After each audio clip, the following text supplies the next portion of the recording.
Почитувани, добар ден. Денес сме во Охрид на аеродромот Свети Апостол Павле, каде што во изминативе денови се вршеа припреми во врска со вежба која што е насловена Сигурен хоризонт 2026 година, двојна закана. Целта на оваа вежба е да се проверат капацитетите, да се утврдат процедурите по кои што ние постапуваме, како и да се види способноста на сите инволвирани служби во начинот на кој што би постапувале при евентуално сценарио од аспект на терористички напади и заложнички драми. Во оваа вежба учествуваат повеќе служби од рамки на Министерството за внатрешни работи, односно Бирото за јавна безбедност, повеќе од 170 припадници, како и од ТАФ Македонија над 90 припадници.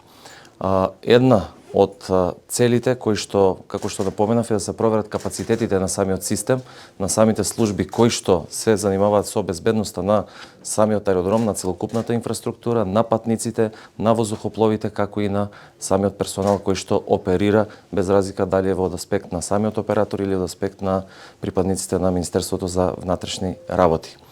Ова е низа од активностите кои што ги спроведува Министерството за внатрешни работи преку Бирото за јавна безбедност, се со цел да во евентуално идно, не дај Боже, реално сценарио да знаеме кој како што треба да прави и кој како треба да постапува. Изминатиот период во неколку 15 на месеци силно работиме и посветено работиме на подигање на капацитетите на прв одговор, еве вака да кажам, односно на предвидување на ситуации, на прв одговор во сите овие работи. Сведоци сме на неколку вежби во минатово, на неколку вакви и слични активности во рамки на самите аеродроми како инфраструктура на државата, една од најважните пристаништа, воздухопловни пристаништа во Македонија. Имавме некад пред неполна една година, можеби една година веќе имавме исто таква вежба во на аеродромот во Скопје, каде што значително ги зајакнавме самите капацитети на целокупниот персонал, на сите служби кои што се инволвирани или кои што би требало да бидат инволвирани во рамки на евентуални такви сценарија и вака за жал или за добро, како и да го свртиме, по вежби некако се случуваат и одредени настани, сигурно не од толкав обем, сигурно не од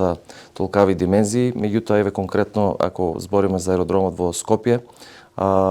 имавме некаде летото каде што имавме пријавено закана дека има поставено бомба во експлозив на една од авионските линии. Тогаш самите вработени на аеродромот, самите полициски службеници кои што работат на аеродромот, меѓутоа и пошироко, кои што се одговорни за безбедноста,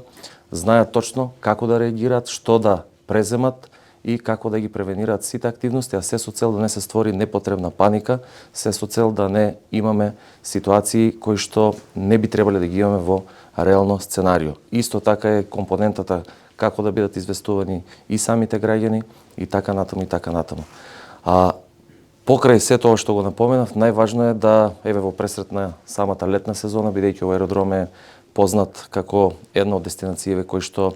привлекува и туристи кои што доаѓаат наменски овде во оваа држава,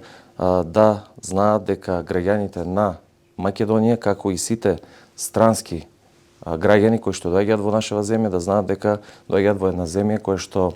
е сериозна, земја која што има силен капацитет, земја која што има интегритет и те како да испорачува безбедност и да ги овозможува и економските аспекти на државата да функционираат во најдобар ред. Ви благодарам.